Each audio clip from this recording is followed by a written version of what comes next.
incrementando, pero que son informaciones que poco salen a la luz pública. Ahora, yo le preguntaba, ¿y por qué?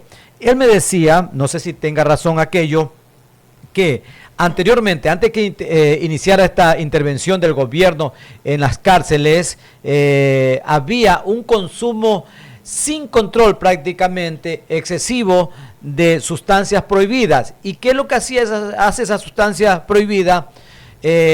Ocultar la enfermedad, pero que la tuberculosis siempre ha estado presente en los reos. Ahora, con el tema de la abstinencia y el control que hay por parte de la fuerza pública para que ingrese la sustancia a las cárceles, ha hecho de que se desnude esta realidad. Hablando desde el punto de vista epidemiológico, ¿es real esto, doctora? Bienvenida. Buenos días, un gusto poder estar aquí con ustedes, acompañándolos en este espacio.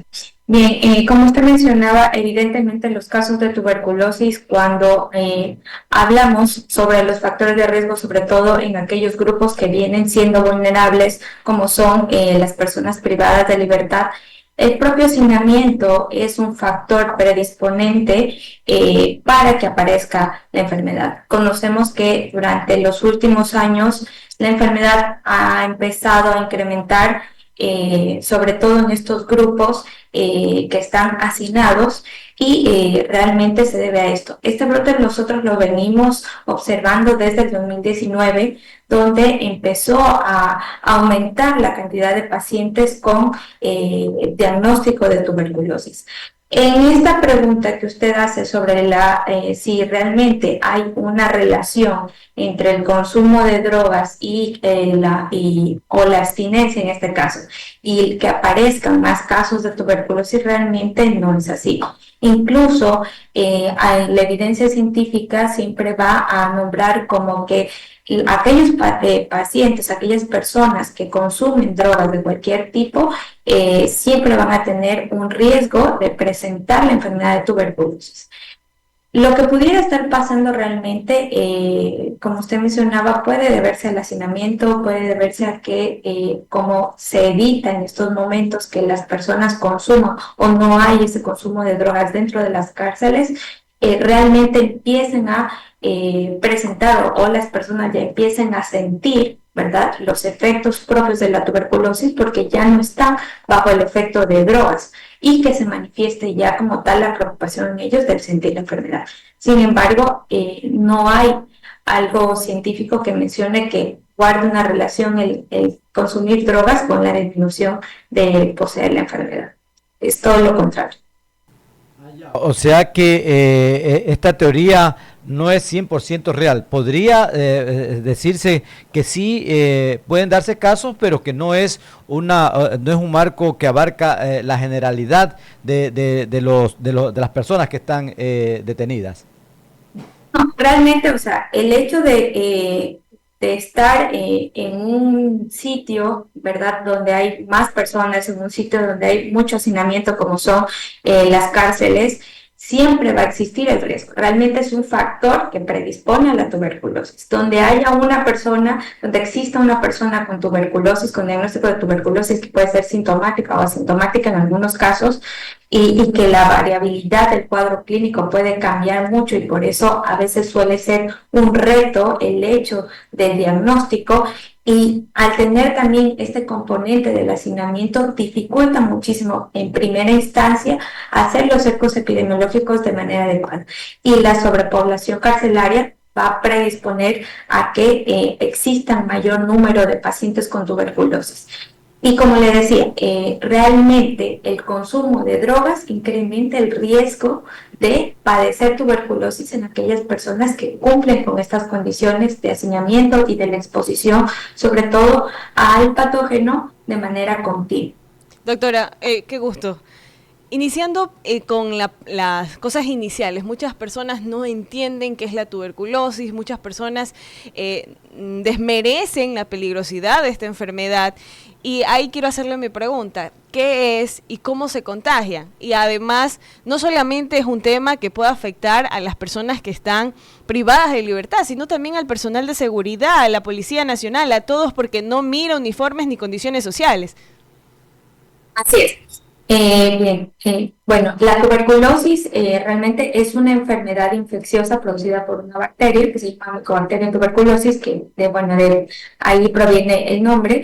Es una bacteria que se transmite comúnmente por la parte respiratoria. Quiere decir que debe haber una persona que posea la enfermedad, ¿verdad? Y al hacer este simple hecho de conversar, ¿verdad? De convivir con otras personas, puede transmitir la enfermedad a través de gotículas de saliva, que son a veces no se observan, ¿verdad? Lo estamos hablando, no observamos, pero sabemos que existen y ahí se transmite la enfermedad. Entonces, para que tener, como usted dice, realmente la conceptualización sería esa, ¿verdad? Es una enfermedad infecciosa en este caso, y sí, sus mayores factores de riesgo son aquellas personas que cumplen ciertas condiciones específicas, por ejemplo, el aislamiento, personas que tienen el sistema inmunológico debilitado por cualquier etiología, aquellas personas que conviven con VIH, que no tienen un tratamiento adecuado, también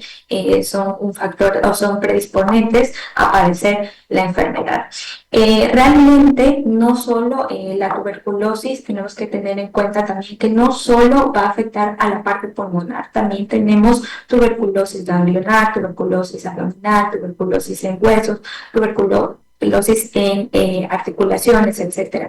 Entonces, pero generalmente la que más observamos es la tuberculosis pulmonar con la afectación de un cuadro clínico con tos de más de 21 días, pérdida de peso del paciente y otros síntomas que siempre están asociados a esta patología. ¿Y cuáles son las consecuencias graves de poseer esta enfermedad? Ahora, ¿también los niños se pueden contagiar de tuberculosis? Sí, también como usted comentaba, realmente en la población penitenciaria es un poco complejo la parte del control propio de la enfermedad. Como le decía, el hacinamiento debido a que actualmente la población carcelaria ha aumentado y esto lo vemos que ha ido creciendo desde el 2019, han aumentado muchísimos los casos de tuberculosis. Entonces, al no poder hacer un control epidemiológico adecuado, muchas veces por esta sobrepoblación dentro de las cárceles, las visitas, el mismo personal que trabaja dentro de la cárcel puede ser, son personas que también se exponen al riesgo de contraer la enfermedad y asimismo de llevar, en algunos casos, de tener la enfermedad o transmitirla a otras personas. Debemos recordar también que actualmente hay un programa de vigilancia para esta enfermedad donde los privados de libertad son un grupo prioritario de control. ¿Por qué? Porque sabemos que en estos grupos es donde más existe el riesgo de tuberculosis. Entonces, hay programas del Ministerio de Salud Pública que ayudan a mitigar o a tener un poco de control sobre esta situación, pero siempre es importante decir que ante el hacinamiento hay cosas que por la particularidad de la naturaleza de la enfermedad pueden ser difíciles de tener este control específico. La tuberculosis es una enfermedad que puede afectar a todo el mundo, a cualquier persona, sin importar la edad, como usted dice, sin importar la condición socioeconómica, y realmente incluso si hay personas que tienen alguna comorbilidad o no, también existe el riesgo. Claro que la enfermedad se va a desarrollar de una manera más severa en aquellas personas que ya tienen una comorbilidad, alguna enfermedad crónica, ya sea infecciosa o no infecciosa. La tuberculosis durante estos últimos años, alrededor de 15 años, hemos visto cómo pasó de ser una enfermedad, en la que existían planes de tratamiento, etcétera, y que teníamos un control específico, a ver una enfermedad que actualmente se considera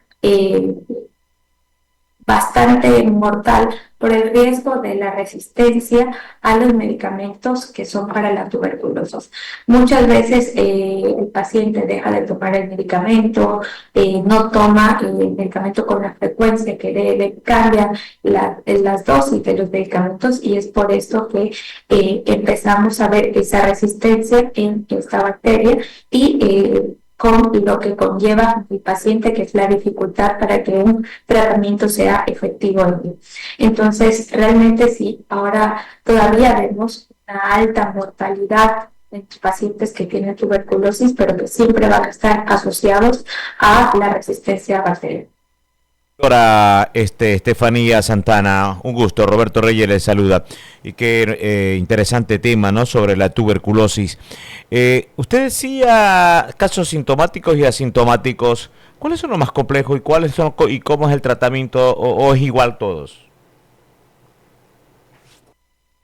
Los pacientes con tuberculosis no desarrollan ese cuadro llamativo, alarmante, característico de una tuberculosis, como lo podemos ver en los libros específicos, que es ese paciente que tiene mucha pérdida de peso, que viene con tos, que expectora sangre, ¿verdad? Que tiene sudoraciones nocturnas, etcétera. Muchas veces vemos pacientes que realmente lo único que tienen es una tos ligera, seca, ¿verdad? Pero que ya lleva más de 45 días, que a veces lo asociamos a otras enfermedades, como, bueno, un residual de COVID, tal vez un proceso alérgico, ¿verdad? O vemos pérdida de peso en el paciente, pero que no se relaciona a otras cosas, y entonces ahí empieza a variar, a cambiar esta arista clásica de la presentación de la tuberculosis, ¿no? Entonces es por eso que muchas veces es complejo en algunos pacientes el diagnóstico y asimismo también el tratamiento, esta toma de decisiones para hacer los cercos epidemiológicos en los casos de tuberculosis en todos los pacientes. Entonces suele ser complejo por esta parte. Hay pacientes que, si bien debido a diferentes comorbilidades, o personas que conviven con VIH, no presentan justamente esta sintomatología y tienden a mantenerse con cuadros muy subclínicos que aparecen y desaparecen, y son también otras personas que no solo los que conviven con VIH, sino también personas que tienen cualquier enfermedad que comprometa el sistema inmunológico, pueden también tener este cuadro clínico que pasa a veces desapercibido, que muchas veces no se estudia y que promueven la aparición de muchísimos casos para nuevos diagnósticos de tuberculosis. Doctora, entendemos que por cuestiones de tiempo ya debemos ir finalizando esta entrevista. El tema ha sido muy interesante. Esperamos contar con usted en una próxima oportunidad, pero ya en la parte final, ¿cuál es su sugerencia a la ciudadanía sobre esta enfermedad?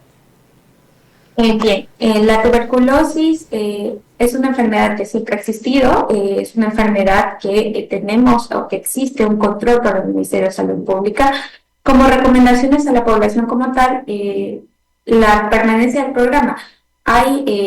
Nosotros sabemos que personas que tienen más de 14 días con síntomas respiratorios, debemos hacer un diagnóstico, debemos por lo menos pensar o sospechar que pudiera existir el riesgo no de tuberculosis, independientemente si hemos tenido o no contacto.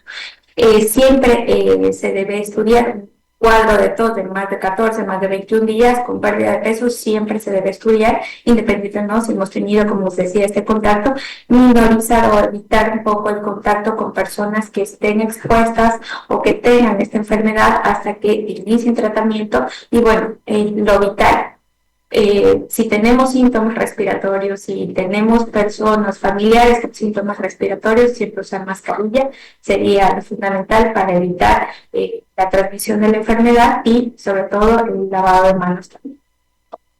Muchísimas gracias. Ahí escuchábamos a la doctora Estefanía Santana, con quien dialogábamos sobre el tema de la tuberculosis. Así que tomemos en